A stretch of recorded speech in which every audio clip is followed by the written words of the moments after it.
Thanks for joining today's Snapshot for June 3rd. I remind the people of Dr. Martin Luther Church that we are having outdoor worship at 10 o'clock on Sunday. Bring a lawn chair and your coffee. I look forward to seeing you. If you can't make it, we will have continuing online worship every weekend for the foreseeable future. Yesterday, June 2nd, was the feast day of the martyrs of Lyon, who died in 177 AD. Killed by the Romans for not recanting their Christian faith. A deacon, a recent convert, and a slave named Blandina were tortured for days in an amphitheater to amuse the populace. Blandina said, "You cannot hurt us, you cannot do anything vile to us because we are Christians." Well, they wrapped her in ropes after burning her with hot irons, put her in a net. She was tossed around in a ring by a wild bull day after day. Finally, she passed away, and we remember her yesterday, June 2nd, for that martyrdom. And I think how awful those Romans were. We all know that the Pax Romana, the peace of Rome, actually came at the end of a sword and a spear. And then I think, well, we Christians aren't like that. But then we remember that not in southern France, but northwestern France, in the town of Calais, Christian nations went against Christian nation as the English and French fought the 100 Years' War. And in the town of Calais, the English tried to starve the populace, finally saying, if you send out 6 council people to be beheaded, we will let the rest of the town live.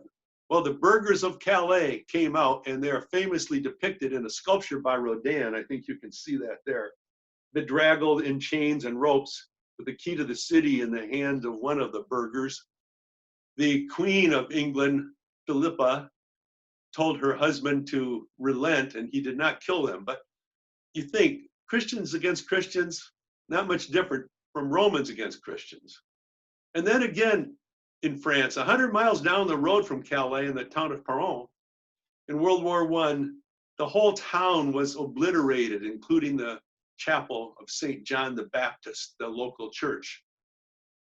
What survived World War I, where there were 630,000 widows left at the end of World War I, what survived in Peronne was obliterated by the Luftwaffe. It's just not there anymore.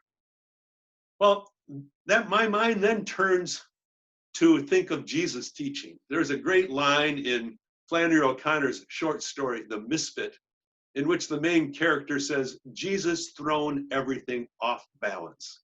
Jesus thrown everything off balance.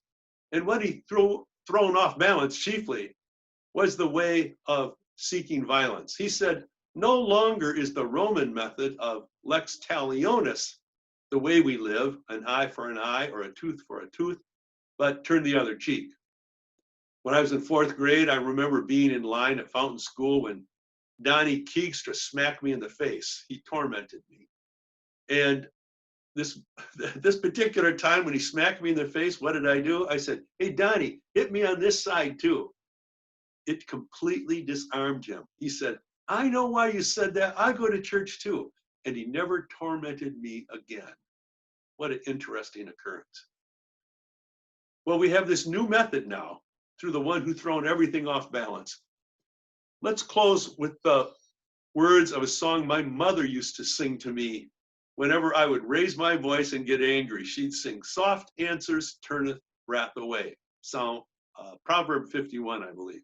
Soft answers turneth wrath away, but grievous words stir up anger. Softly will I walk, softly will I talk. Hold my tongue until the fire of anger is stilled. God's blessing be with you today.